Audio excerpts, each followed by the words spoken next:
We took our Mark IV Supra to the track for some testing and blew up our rear differential. As you guys can see in this clip, only one wheel is spinning.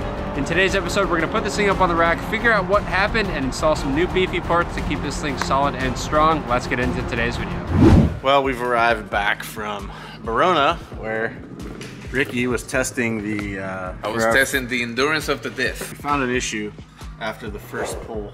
Well, the first one was I rolled the car. This is the first full RPM, full launch. Yeah, you grenaded the rear end. Yeah. So this is the situation. We've got a big hole in the differential. It's actually a quite small hole for what happened. So we also noticed one more thing before it grenaded. You guys can see here, this one has a lot of rocks from the little burnout that we did, which means it got really hot. It got so hot that everything that was on the road, it melted into it, got stuck to it. And then look at the other one. Oh, not a rock. Nothing here. Also, how about I hold this one steady and you go spin that one, because... I mean, now it doesn't count though.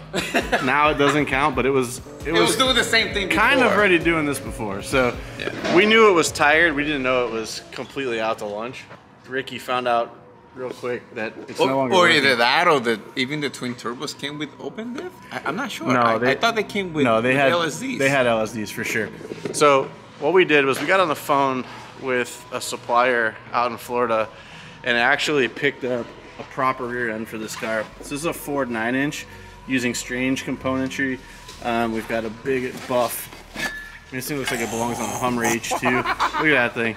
We've got a whole rear section drop-in that bolts right up, thanks to Granda's Racing. We purchased this from them. This is going to just drop right in the car, which is awesome. Now we do have to rebuild the hubs. It came with some new billet hub assemblies.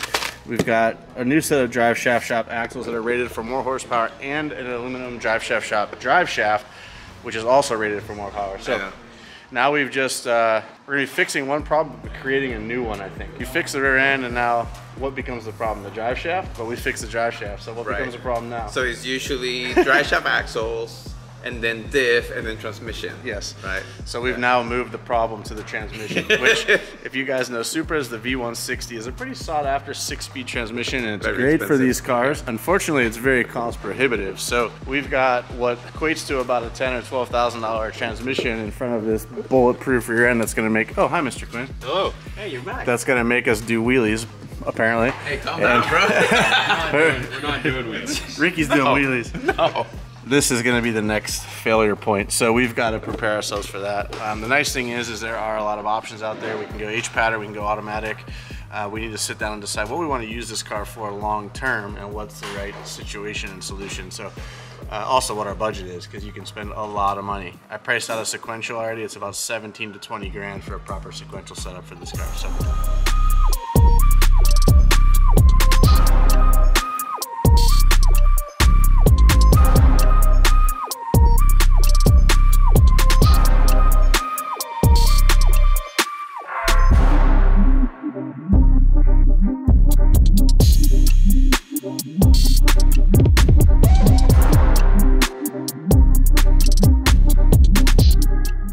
Just now getting around to pulling this apart because we want to see what happened inside, and I think it's pretty catastrophic. Obviously there's no... This is doing nothing. This doesn't even make a noise when I spin this, which is not... and there's no tension on it whatsoever. So there's definitely something really wrong inside, and I think we need to crack it open to show you guys and for us to learn what happened and see. There's even some damage. We got a couple holes in the back case here. Yeah, already. I mean, here, check that out. The diff pretty much emptied itself out of the gate, which is not good. Made its own drain hole. Not recommended. So we're gonna be tearing this diff apart to see what went wrong with it. Aside from this diff having exploded, this diff is also 30 years old, and it probably, aside from us servicing and changing the fluid, this thing has probably not been open in 30 years. We're gonna be using WD-40 Specialist Penetrant to soak all of these bolts and make sure everything comes apart smoothly. What's nice about this is it is fast acting, and this one actually has less odor than their usual. So I'm excited to actually give this a try and see how it works on these crusty old bolts. Yep, unfortunately our Supra, the chassis, the underside, the suspension was all a little bit crusty when we got to it. We replaced a bunch of the components, but the diff is one of those things that we didn't really replace until we needed to, and now we need to. I will say, this little straw on here is really nice, and it's attached, and you don't have to use it. You can actually use it like this too. little spray action, or the trigger, you can actually only do like a half a pull and just let it kind of seep out, which is kind of cool. That one's already pretty well lubed from the gear oil, Quinn. I think that one's gonna be all right. Go ahead and crack these 17mm bolts off.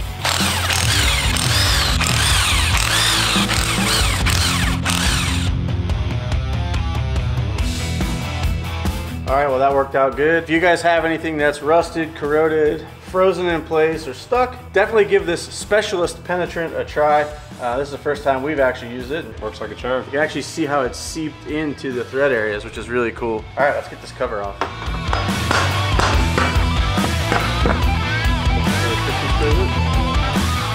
Oh! I can't see much from my end. Wow, it's actually, oh man. Yeah, this right here is no bueno. It is a torsion. Yeah, it is. Interesting. Well, not a torsion anymore, I guess. No. This thing's, look at, something's stuck This in entire gear is it's gone. gone. Yeah. Completely gone. That's what was on the racetrack. That is oh, no, nuts. actually, it's right here. It's actually stuck in here. It's wedged. Is it? Yeah, look here. Oh my god. Oh, here's part of it.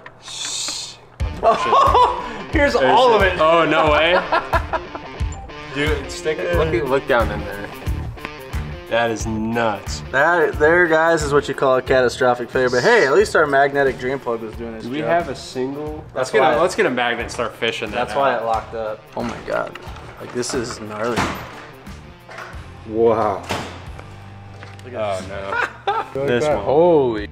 Pick up that much. Whoa.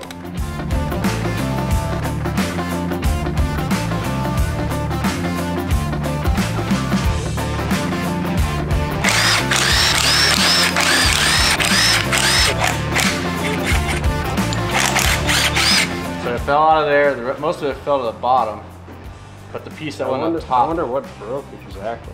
For those of you who don't know, this is a torsion LSD. So the way torsion LSDs are set up is very different than a clutch pack LSD. If you look in here, right, just look right here. Yeah, this is what. So on each set, so you have two outputs, right? On each set, there's supposed to be worm gears with 2 gears on each end. So if you look in here, there's one set still working, and then the other set is completely gone. So there's supposed to be a parallel set on this side, and those gears mesh with each other and allow it to mechanically be a lockable differential. So there's a lot of explaining in the concept of how these things work, but just know that there's supposed to be a secondary gear set here, and there's not anymore, and all the gears are all there, which is not good. There's some in there still.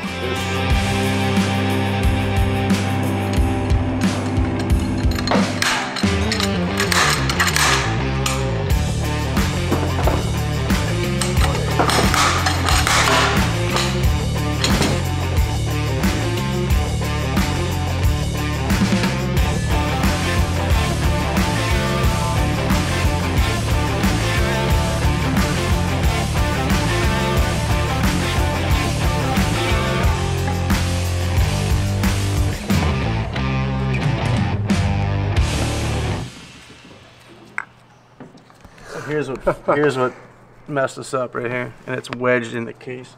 Surprised I didn't crack the case up here. We've got the blown up diff, our drive shaft and axles out. All that's left is to pull the spindles out and pull the old wheel bearings out. We're gonna be replacing the new wheel bearings because we have new hubs that are gonna be going with our new diff kit that are much bigger and much stronger and allow us to run a much bigger axle. So these are our new hubs here. Much bigger, allow for a much bigger axle, which is cool. And of course, we gotta press our wheel studs in. So I'm gonna press these into our new hub, get this thing in the freezer nice and cold, and make the press work a lot easier.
And we got the 9-inch strange rear end up here on our cart. And what we're gonna do is actually gonna kind of use some 2x4s and shim it up. So we're gonna put this back plate on. This buff daddy here. We're gonna install the axle stubs as well once it's up there. But if we can get it assembled here on the cart, and we can pop it in nice and easy, start getting our axles and drive shafted.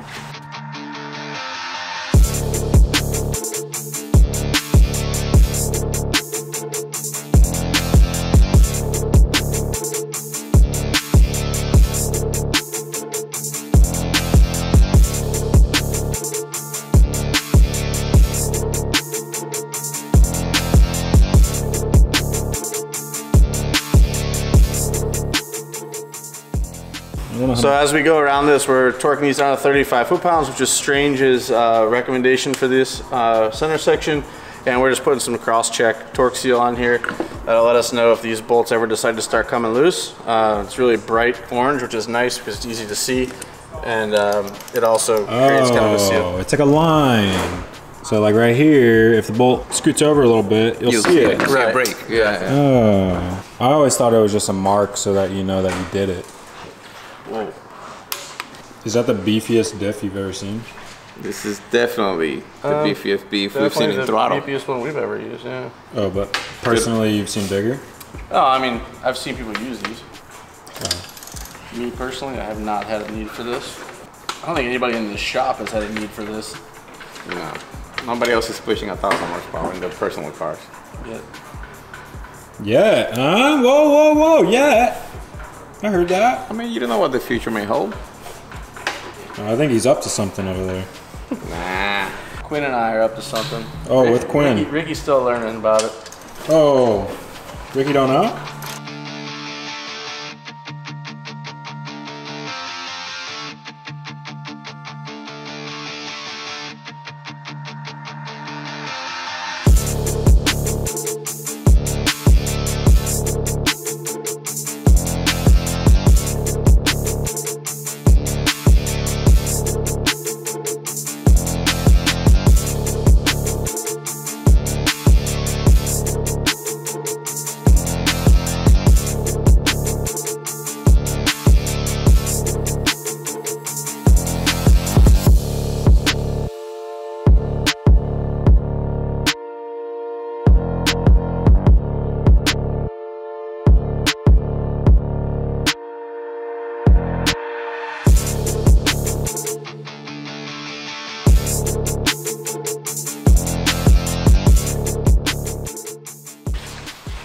It is time, well, since our diff is already mounted and installed, it is time to get the axles in.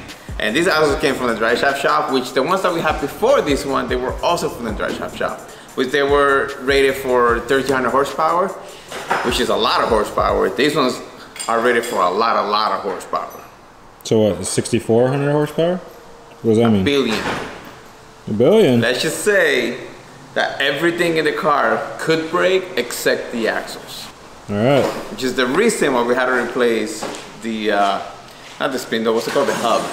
Replace the hub because, oh my God, hold on. Because these things right here are like double the size. They're way beefier.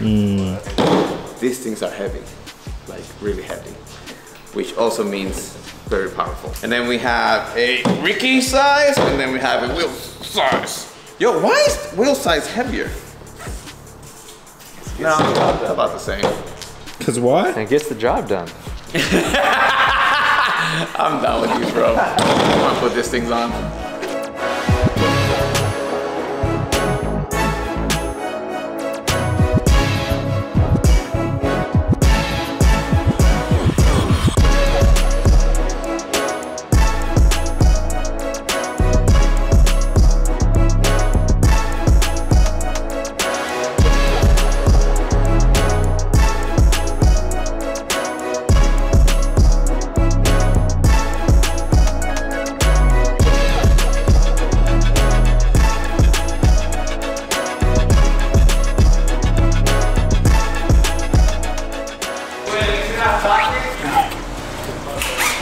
We got turning wheels.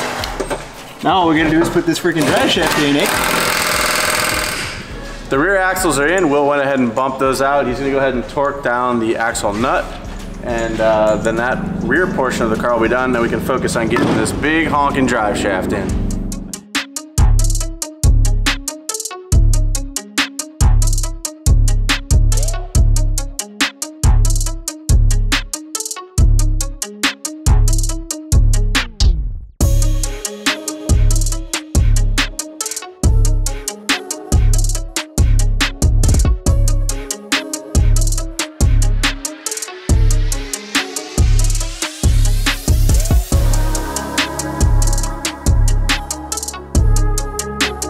That is it, the rear end is completely done. This thing is all beefed up. It is time to take this into the track, put this into a test, and see what we break next. No. No, let's hope we don't break anything. I mean, technically that's true, but I hope we get some back. Nah, this is it. We're good. We're good to go.